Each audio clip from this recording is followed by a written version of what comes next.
He's back. Find out Leif Thulin's biggest surprises, his biggest disappointments, and which players he believes are going to break out during conference play.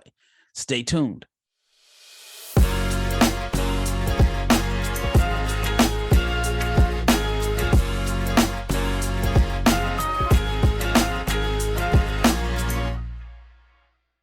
Big shout out to each and every person that has made the Locked On NBA Big Board podcast your first listen of the day. I'm your host, Rafael Barlowe, the director of scouting for NBA Big Board and the founder of NBA Draft Junkies. And my co-host is the man that watches more college basketball than anybody else. It's been a minute, Leif. Happy New Year. And how's everything going your way? Happy New Year to you as well. And things are good. I'm getting really busy with a bunch of different jobs. So got a few down days, and that's going to mean a lot of film watching. I just got back from playing some basketball myself, so I missed the duel happening in your neck of the woods that please don't spoil for me. So, but I'm excited. I hear Keontae George and Mike Miles have a bit of a duel. So got a lot of college basketball on my docket. I've been watching a little bit of film, and I've got a couple fun ideas that I'm going to put out on Twitter soon. So you guys stay tuned for those. Okay, yeah, a couple DFW kids, Dallas-Fort Worth kids that kind of did their thing tonight. All right, so let's just get right into it. Who has been your biggest surprise? Or not just maybe who, what players have been your biggest surprise this season based off of where you had them prior to the start of the season? Yeah, I'll put one I just was unfamiliar with altogether, Taylor Hendricks at UCF. I haven't watched as much of him as I have some of the other guys, and I think that was because he was less of a heralded recruit. He's at UCF, and I was talking with one of my buddies, and we were talking about how UCF almost looks like a stereotypical Florida State team where they're long, athletic, and have a few guys that can stretch the floor, and he's the focal piece. He's 6'9", 210. He's shooting the ball well. He's not like, if you look at Tankathon, which is, a big board, he's not super high on there, but I think a lot of people on draft Twitter are higher on him than what it is, because he's shooting 41% from three. He's 6'9", 210. He's getting rebounds, 6.7 boards a game. And he's on a team that is egalitarian in their approach. And you can easily see a plug and play projectable role for him in the NBA. And I think he's the biggest surprise for me, because I'll be completely honest. I'd heard the name on like the deepest of big boards just because I'm a nerd and I read some of other people's stuff, but I never saw him play. And I was hearing rumblings about him, and then I started watching him, and I was like, man, this isn't just smoke. Like he can play, and he's going to play a role on an NBA team that's really coveted right now. So he's my biggest surprise for sure. I'm going to toot my own horn here. My grandfather told me a man that doesn't toot his own horn, his horn goes untooteth. That was a quote from my grandfather, but I actually had him on my preseason draft guide. I guess the draft guide came out maybe a day or two after college basketball had started. There may be some games, but I did have him on there. I can't say I was really totally familiar with this game, but maybe like a day.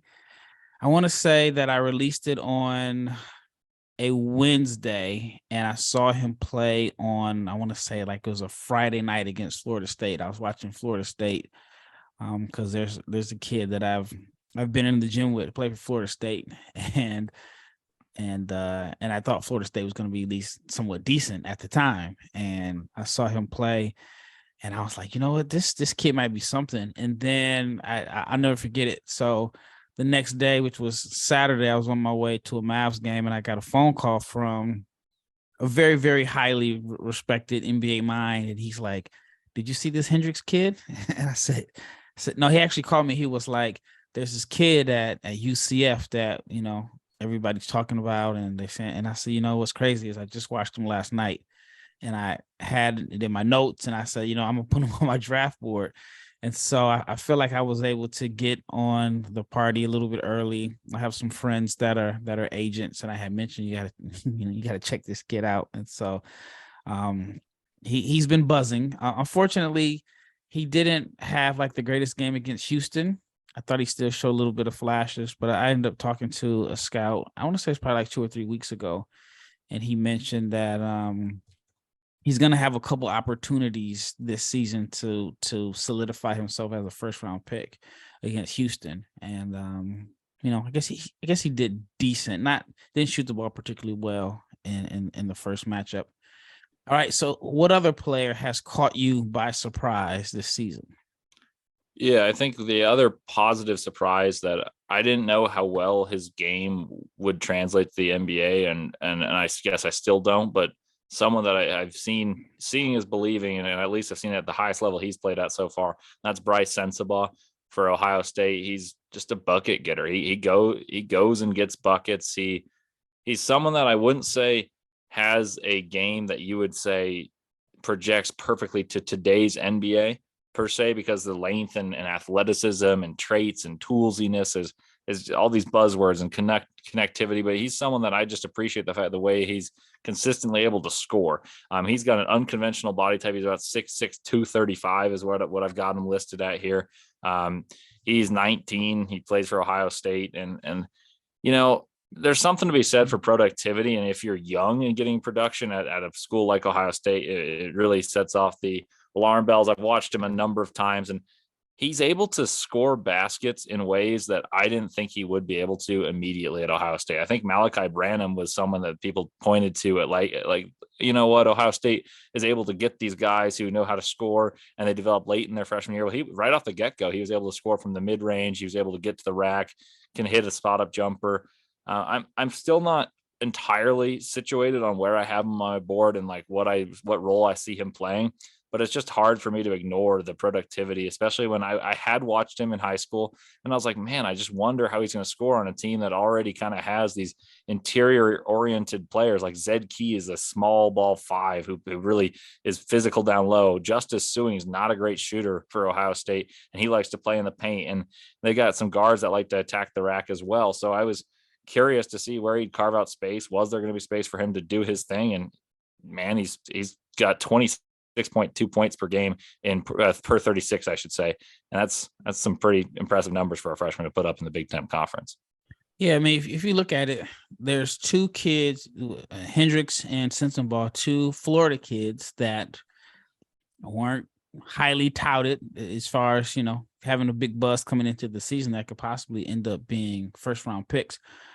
I had Sensabaugh on my draft guide that came out, and I have not watched his film since, I want to say it's like the Duke game. But prior to that, I had watched all his film. One of the games that I was kind of really sold me on him, even though I wouldn't say it was like the greatest game. I think it was like against San Diego State. It was like around Thanksgiving or something like that. Yeah, that was the Maui tournament. Yeah, and so that was basically the game that I wanted to see how he would fare against respectable competition. Like the first few games of the year, you know how it is. They weren't playing like the best competition, and he was just physically dominant against some of those guys. But overall, man, I'm high on him. I do need to catch up and watch film. I it's kind of like I do my rounds, your first round of film. And so now I got to get back on my second round watching guys for the second time around. But he is someone that I definitely have him in like that first round range, late first round range. I have talked to, some people that feel like if he slims down a little bit, they think that he could be a lot more effective. And I think, what is he listed at? I mean, I've seen so many different things. What I saw was 6'6", 235. Yeah, and I think someone told me they think if he gets down to 220, they think he'll really pop out athletically. Is there another player that has caught your attention? I don't know if it's a huge surprise because he was definitely on my radar, but he's been better than I anticipated, and that's someone that I know you're high on is Maxwell Lewis. One of my buddies, he was texting me. He's like, "Man, this guy's the next Jalen Williams."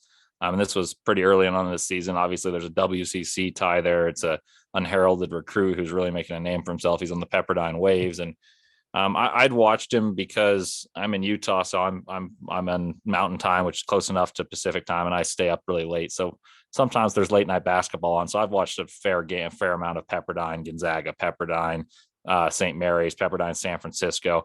And every single time I've seen them play, I always look, I'm like, man, this guy sticks out from the rest. So I knew of him. I kind of had him in like my late second round, kind of like board. When I got to like 45, it was always in there. And it was just because I didn't know how much like I could respect the ability to hoop, even though he stood out to me. It's just like, could he do it if he was playing a role? And then I just watched him this year, and I was like, man, this guy could play anywhere. If you can hoop, you can hoop, and he can score. He can create for himself. He can create for others. He's good on the defensive end. He's got these intangibles that I'm a sucker for guys that are toolsy. I like, those jumbo facilitators. One of the first podcasts we did together, I was telling you about how I thought Dalen Terry would rise in the draft because, he's an engine for that Arizona team that was a 1 seed, and he just had a lot of tools. And I feel like Maxwell Lewis is a more skilled, toolsy player, and it's the same premise. And I'm sticking to my guns on that one. You know what? Hold that thought.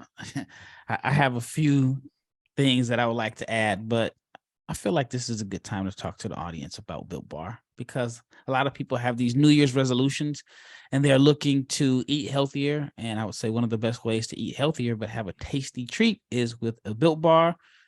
You got to try a Built Bar. Like, we just got through the holidays, and I know personally my goal is to eat a little healthier. And if you're like me, you want to eat healthier and you don't want to compromise taste, then you got to try a Built Bar, because with Built Bar, healthy is actually tasty. Built Bars are made with 100% real chocolate. They come in different flavors like churro, peanut butter brownie, and coconut almond. I'm not sure how they do it, but they taste like a candy bar while maintaining amazing macros. And it's even better that they are healthy. Only 130 calories, 4 grams of sugar, with a whopping 17 grams of protein. Now, here's a cool thing. Before, you used to have to only get them at built.com, but now you can get Built Bars at Walmart or Sam's Club. And I've even seen some at Lifetime Fitness. But you can check it out at built.com. All right, once again, you're listening to the Locked On NBA Big Board Podcast. This is your host, Rafael Barlowe, with my co-host, Leif Thulin. Man, we haven't been on a podcast in seems like a month. And before we left off, you talked about Maxwell Lewis. You said you thought he was a good defender. I think that's like his biggest weakness. I think that he's a super talented. He has the physical tools, but he's a guy that just relies on his athleticism. He'll let guys go by him so he can try to get a chase down block. I'll say he's got the tools to be a good defender. Okay. I agree with you. I think that's his biggest swing, like not his swing skill necessarily, but I think that's what he can most readily improve and make himself like a full out lottery pick without any hesitation for me. And I just kind of think there's so much there to that's natural. To learn to play defense with desire is something I think he can control and get better at to make him a good NBA defender. I don't think he's yet a good defender in college basketball. Yeah, I agree. I think he does have the tools, the wingspan. And I mean, if you just look at the basic stats, he's averaging like a block a game and a steal per game. But that it's one of those things where the numbers are lying. Speaking of Dalen Terry, he's not playing. Should he have stayed in school? I mean, you can't first round, he's got the guaranteed money there, but he's not playing. Are you surprised by that? For those that are true NBA big board fans, you will remember this question was asked of me on that same podcast. And I said, I would stay in school if I were Dalen Terry, but because he had already declared, obviously that was just my own personal opinion. I thought that he could have improved his stock even more so by being the engine on another team that I thought would be good, that wouldn't have the same guys like, oh, it's because there's Mather, and oh, it's because there's Koloko. He'd be the proprietor of all this success, and people would really hype him up.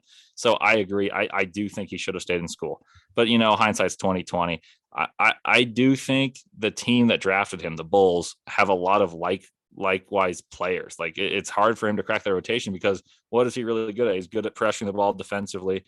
He's a good individual. He's a good creator in transition for other players. But the best two players from the Bulls are of his similar stature. And then they've got another point guard and another two guard in Ayo Dosunmu and Alex Caruso, who both are defensively oriented and kind of hounding the ball, which is his best asset. So I think him not playing is not great for that take, but I do think there's a situational aspect to it. Yeah, he's in a bad situation. I mean, and Lonzo Ball hasn't even played yet, so that too. Yeah, it's like, all right, you go to a situation where you're a first round pick, which is obviously a goal, but you go to a team where you're not going to play, and you're not even playing with their starting projected point guard, who's not even playing. So you have to wonder, like, what is your path for next year. And I mean, do you hope? I mean, you can only hope that there's a move that's going to be made. I mean, they paid Lonzo a lot of money, so even when he does get back, he's definitely going to have the. Well, I shouldn't say definitely. I don't know, but he's going to be given opportunities to play. All right, so let's talk about some of your disappointments. Who has been the biggest disappointment for you? Somebody that you were high on coming into the season. And I don't know, it's up to you. Are you disappointed? Or you can say if you're disappointed by their fit or just by their overall play. But who's number one? From a draft perspective, I'm disappointed by the Duke trio of freshmen. I think Tyrese Proctor is the only one that we can give a fair evaluation to of those three, because both Derek Lively and Dariq Whitehead were injured entering the season, kind of have played fluctuating roles. But Tyrese Proctor, I was pretty high on entering the season. I had him as like a borderline lottery pick, because I thought that if he got the reins for a team, his vision, his creation, and potentially his shooting, because he all signs indicated he'd shoot really well and he'd be able to create. And I think the Duke will be at their best when he creates and Jeremy Roach plays the two, and just uses like guile and craft to score. But Proctor has not shot well. He's only had a few games where he's really made a dent in the assist column. He's only had 4 games scoring in double digits. And I know he's on a loaded team, so like counting stats don't mean the world, but I've watched enough of Duke to feel like his impact is negligible, because they have so many talented players that if you were to put in Dariq Whitehead and play the point guard, I feel like there's an adjustment to be made. And I'll get to him in a moment, but I think if you're going to be a guy that I anticipate being a first round pick, and many have anticipated to be a first round pick, much less a near lottery talent, for you to be replaced by someone, even if they're as talented or more talented than you, but playing out of position, you should feel a dent in the production. So that's one that I think you can fairly evaluate. And then of course the McDonald's All-Americans, the coveted recruits, Derek Lively and Dariq Whitehead, both were injured entering the season. And I think they're going to get better. And I guess they could be breakouts for in conference play, but it's hard not to be disappointed when 2 of your top 5 players in the class just haven't produced for a team that's as integral to college basketball as Duke is. You left out Filipowski. Is he? See, I said the disappointing trio. Okay, all right. So I guess when you said trio, I was thinking that, their top 3 guys, their top 3. Okay, that makes sense. I'm having a hard time putting Whitehead in my top 30. Right, so it's almost like if you have him in your top 20. It's purely based off of his pre-college reputation. If you're going by what you see, I can't say that I see a top 20 guy. He seems like, when I look at him, the one thing that I wonder is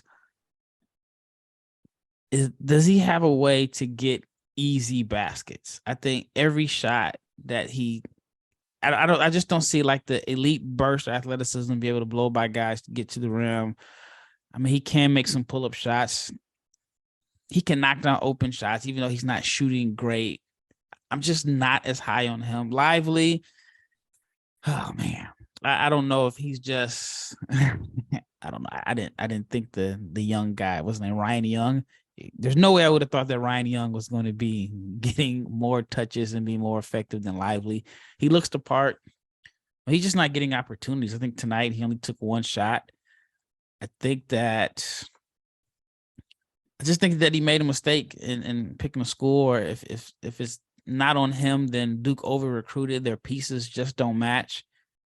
And Duke was the number 1 ranked high school player by some publications, and he's having games where he's 0 for 1 from the floor. So in your opinion, do you think it's him, or do you think it's the fit? Or you can say it's both. I'll say it's a little early for me to say it's fully him. I think when you're that dude, the fit's going to come no matter if it's like a natural one or not. They're going to learn to build around you. So I don't think he's being that dude that he was billed as. And so I think that's a fair assessment.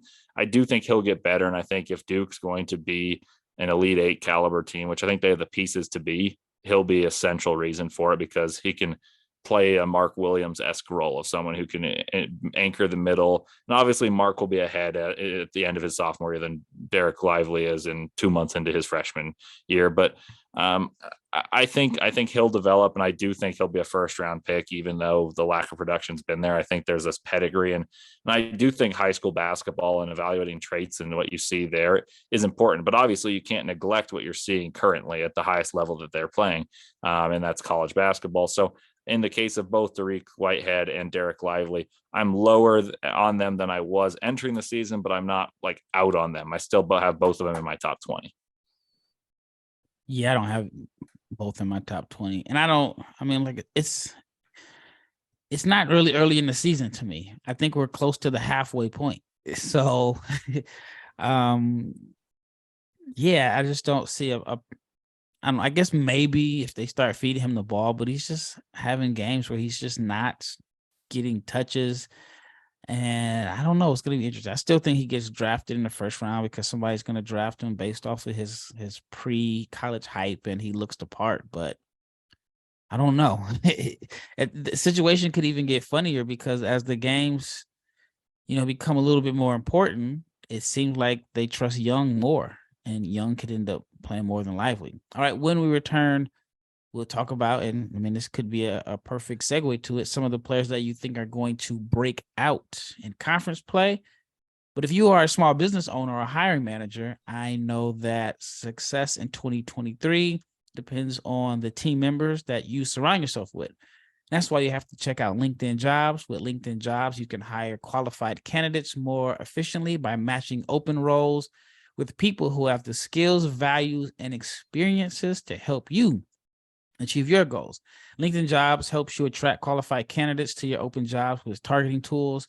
They go beyond the resume data by using insights from your job posts, your company, and their 875 million member profiles.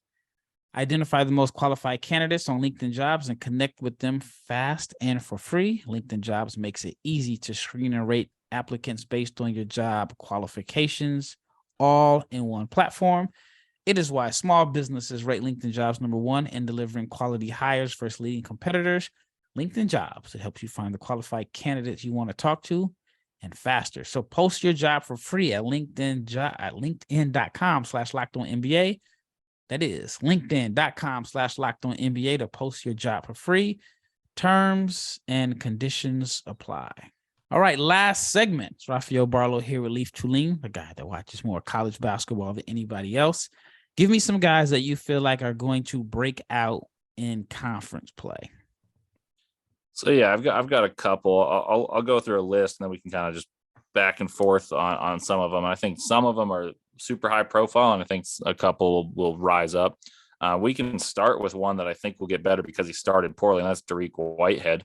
I think if Duke is going to be even a Sweet 16 team, they need him to really step up and be half of what they anticipated as this guy who's got a trophy case from high school. That's largely unparalleled at Montverde. That's one.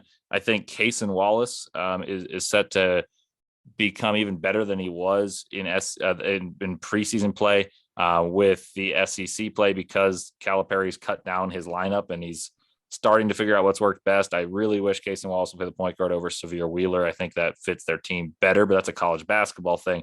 I think Cason Wallace is plug and play anywhere. He's great defensively. He's knocking down threes. I think his 3-point percentage will fall. I don't think it's sustainable through the athleticism and defensive skills and schemes from the SEC's teams, but I do think he's going to score a little bit more by being on the court more. He's going to take a larger role by being on the court more, and the pressure to win will actually help him, whereas a couple other players will fold. And then I think one is Keontae George. I think in the Big 12, very few, they make an all freshman team every year.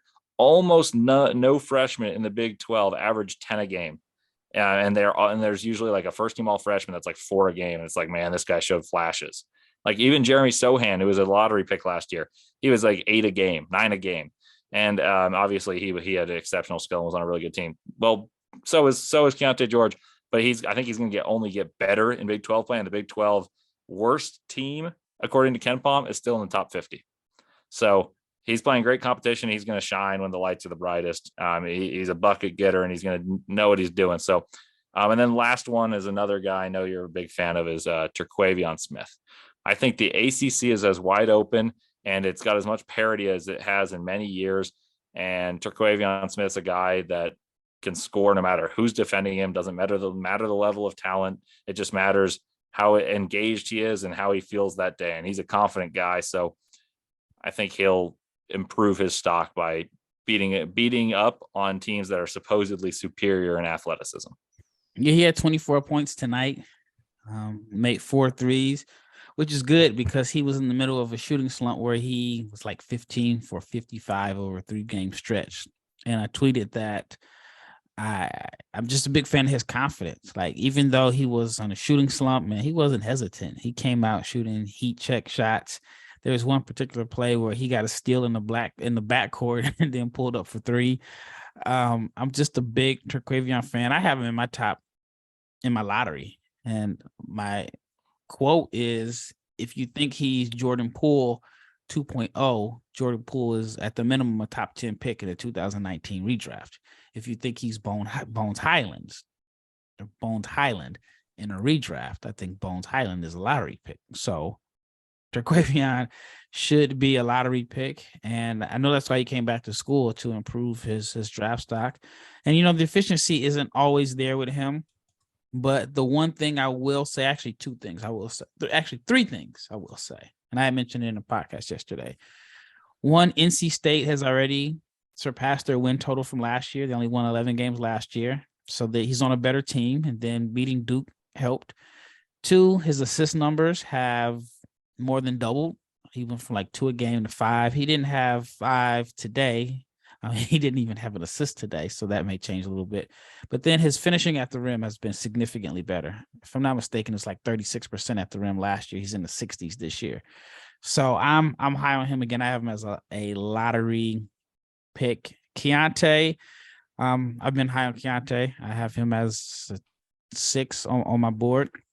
I want to get your thoughts on this. I spoke with a scout from a team, and he said in their module, their analytics module that predicts outcomes based off of age, statistics, just a whole bunch of different things. And Keontae came out number 1 on their module, even over Wembayama. So in your mind, this is kind of putting you on a spot here. What kind of module would have him number 1? And it's not a knock on Keontae at all. I like Keontae, but I'm trying to figure out, like, what are the things in that module do you think that would put him atop the list? Well, I think it would have to emphasize shooting and individual creation. I think that would be the skills that he's near the top at. And so it's got to be a system that prioritizes individual creation and shooting percentages, as well as like the shot creation, not only an ability to create shots, but the ability to make difficult shots. And I think it's probably a module that prioritizes potential star power more so than it prioritizing like plug and play ability. Like, for instance, if I see these two compared to against one another quite often, and it's Casey Wallace and Keontae George. And I think it really depends what you're looking for. If you're looking for a guy to plug and play and fit anywhere, that's Casey Wallace. If between those two, one's going to be a star, I think it's far more likely it's Keontae George. So that would be my assessment of that module. What's crazy is, if you look at Kentucky's history, their guards normally outperform where they're drafted, and they usually have something in their game that we did not see at Kentucky. Do you think that's the case for Casey? I definitely think he's got a higher ceiling than is what's portrayed. I think a lot of people just say his floor is the highest of anyone. Like, that's almost a backhanded compliment at times, because they don't believe in the star power. And now, do I think he's going to be the Batman on a championship team? I don't think so.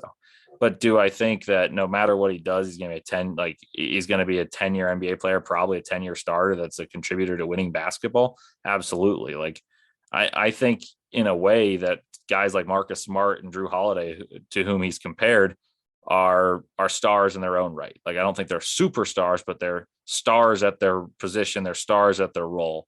And I think that his ceiling is higher than what was anticipated coming in. And I've only gotten higher on Casey Wallace. I had him coming into the year at like 11.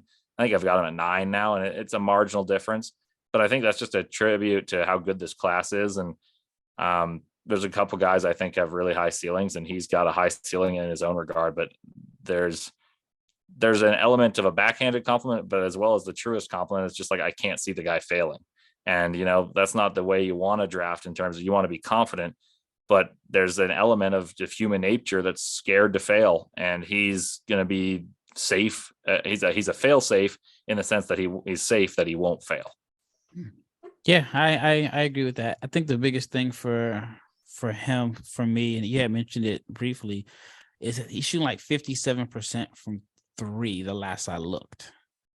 And I don't know if that's sustainable. No, I'm sorry. He's shooting like 48% from 3, but 57% from the foul lines.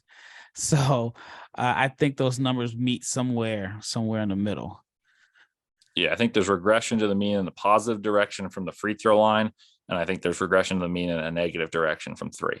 Yeah, and I think the larger load he bears at Kentucky helps him score more. Accounting stats will be improved, but I think those like skill-based stats like 3-point shooting and maybe even assist to turnover are going to go downhill. But overall, I think it's going to be a positive for his draft stock. SEC play, that is. Yeah, I agree. I mean, I think he's solid. And I've mentioned this before, but one scout said that he thinks a front office will bypass him because he's not... They may not think that he has the same upside as some other guys, but they say every coach is going to want the GM to draft him. Well, that wraps up this episode. Thank you, the listener, for making the Locked On NBA Big Board podcast your first listen of the day. Now, for your second listen, make it the Game to Game podcast. Every moment, every top performance, every result. Locked On Game to Game covers every game from across the NBA with local analysis that only Locked On can deliver. So follow Game to Game on Locked On NBA on the Locked On NBA channel. It is available on the Odyssey app, YouTube, and wherever you get your podcast. Once again, this is Rafael Barlowe with my guy Leif Thulin, and we are signing out. Hopefully everybody has a good day. Big games coming up this weekend, and we are out.